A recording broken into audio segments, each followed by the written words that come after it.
పెండ్లి కుమారుడిగా అతి త్వరలో రానున్న యేసుక్రీస్తు ప్రభు నామంలో అందరికి వందనములు. ఇప్పుడు మేము చదువుకునే వాక్యం యోహాను సువార్త 3వ అధ్యాయం 27-33 వరకు. అందుకు యోహాను ఇట్లా నేను తనకు పరలోకం నుండి అనుగ్రహింపబడితేనే గాని ఎవడును ఏమీ పొందనేరడు. నేను క్రీస్తుని కాననియు ఆయన కంటే ముందుగా పంపబడిన వాడినే అనియు చెప్పినట్టు మీరే నాకు సాక్షులు. పెండ్లి కుమార్తె గలవాడు పెండ్లి కుమారుడు.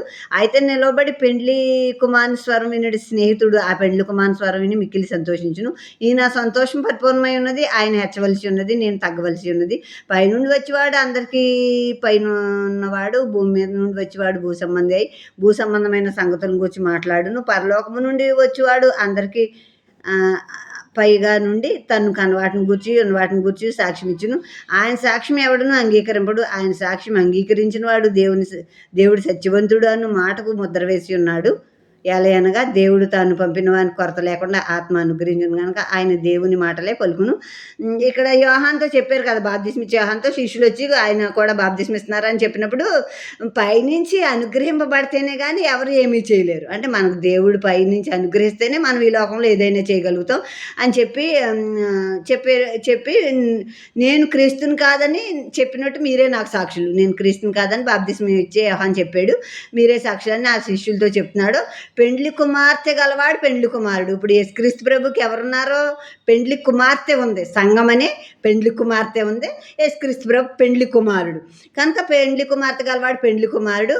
పెండ్లి కుమారు స్వరం వినే స్నేహితుడు, ఈ పెండ్లి కుమారుడైన యేసుక్రీస్తు ప్రభు స్వరం వినే స్నేహితుడు బాప్తిస్మిచ్చే యోహాను. అంటే మనందరం కూడా యేసుక్రీస్తు ప్రభు స్నేహితుడు పెండ్లి కుమారుని స్వరం విని మిక్కిలి సంతోషించింది. యేసుక్రీస్తు ప్రభుని చూసినప్పుడు యోహాను చాలా సంతోషించాడు. ఆయన దేవుని కార్యాలు చేయడం సంతోషించిన అన్నాడు. ఇప్పుడు ఈ నా సంతోషం పరిపూర్ణమైంది. ఇంకా నేను చాలా పరిపూర్ణమైన సంతోషంతో ఉన్నాను నేను యేసుక్రీస్తు ప్రభుని బట్టి. ఈ లోకంలో దేవుడు నాకు అప్పగించిన పనులు కూడా నేను పూర్తి చేశాను కనుక నేను ఇంకా తగ్గవలసి ఉంది, ఆయన హెచ్చవలసి ఉంది అని యేసుక్రీస్తు ప్రభు గురించి బాప్తిస్మిచ్చే యోహాను ఇక్కడ మాట్లాడాడు. పైనుండి వచ్చేవాడు అందరికంటే పైన అంటే పైన ఉన్న యేసుక్రీస్తు ప్రభువే, పైనుండి వచ్చిన యేసుక్రీస్తు ప్రభువే అందరికంటే పైన ఉన్నవాడు. భూమి నుండి ఎవరైనా వచ్చి నేను దేవుడిని అని చెప్పుకొని భూ సంబంధమైన సంగతులే చెప్తారు. వాళ్ళు భూ సంబంధమైన మాటలే మాట్లాడతారు.